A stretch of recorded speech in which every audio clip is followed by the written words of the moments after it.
ок атуу, жарадарлар, таш кармаган жигиттер, канжалаган спецназ. Мунун баары кече 7 августта Алмазбек Атамбаевдин Хан сарайында орун алды. Эмесе кеп башынан болсун.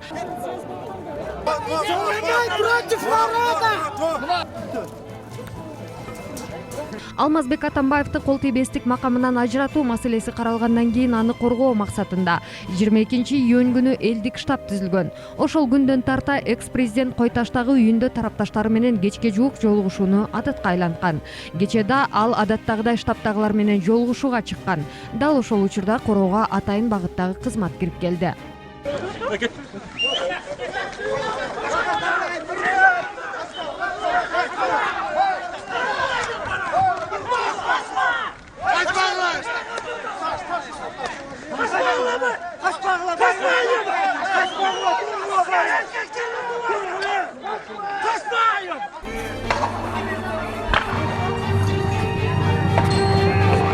Мындан кийин КСДПнын саясий кеңешинин мүчөлөрү ок атуу болгонун айтып, ок тийип жабыркагандар бар экенин маалымдады.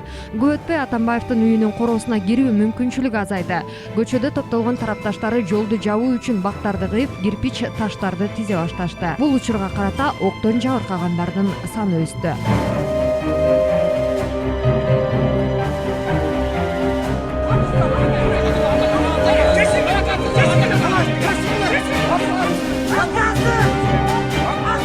Бүгүн 7 август кечки саат 9:40 болуп калды. Бул же биз Койташ Алмазбек Атамбаевдин Койташтагы үйүндө турабыз.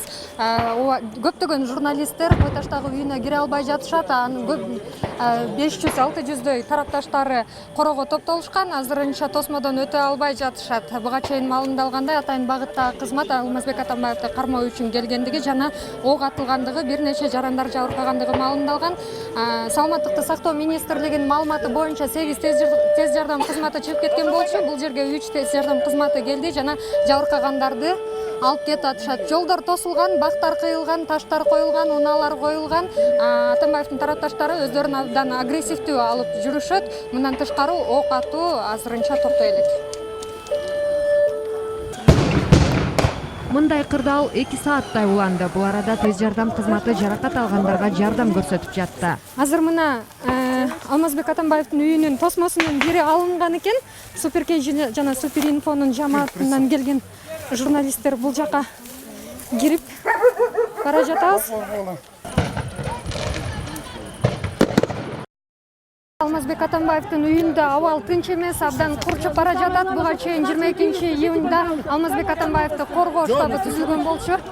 Ошол штабка керектүү болгон матрастар, керебеттер бардыгын өрттөп салышты деп жатышат. Мына сиздер көрүп жаткан өрт ошолордун күйүп жаткандыгы.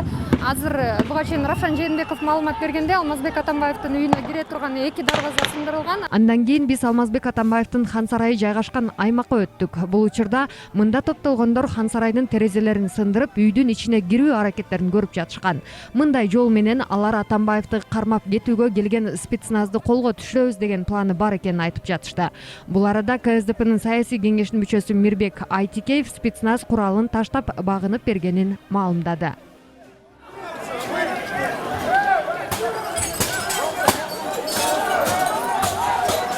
Экс-президент Алмазбек Атамбаев дагы ичинде 2 үстүн кабаттарда. Алар болсо үй бүлөсүнүн коопсуздугу үй бүлө мүчөлөрү бул жерде эмес, мен билген маалыматтар боюнча.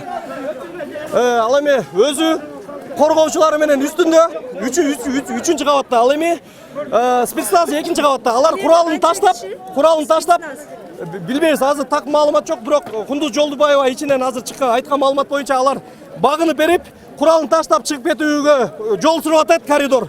Ал эми экс-президент бул жерде калат. Ал эми эл болсо курчоп турат. Мамлекеттик күзөт кызматынын коргогондору кандай функция аткарат? Ичинде мамлекеттик күзөт кызматынын 4 кызматкери бар.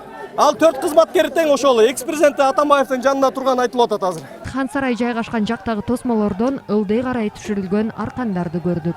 Атамбаевдин тарапташтары үйдүн ичинен атайын багыттагы кызматтын кызматкерлерин алып чыга башташты. Алар элге ок атты дегендер муштап уруу аракеттерин көрүп жатышты. Айрымдары мындай башаламандыкта спецназды ур токмокко албоого чакырык жасап жатты.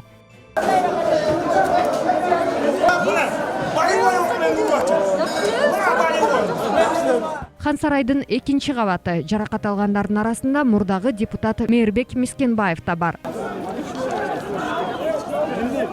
Түнкү саат 11 болуп калганда биз сыртка чыктык. Резиденциядан 1,5 чакырым аралыкка чейин жүздөгөн милиция кызматкерлери, аскер кызматкерлери топтолгонун көрдүк. Алмазбек Атамбаевди кармоо боюнча операцияда күч органдары менен анын тарапкерлеринин кагылышынын кесепетинен бир спецназ көз жумуп, 45 адам жаракат алды.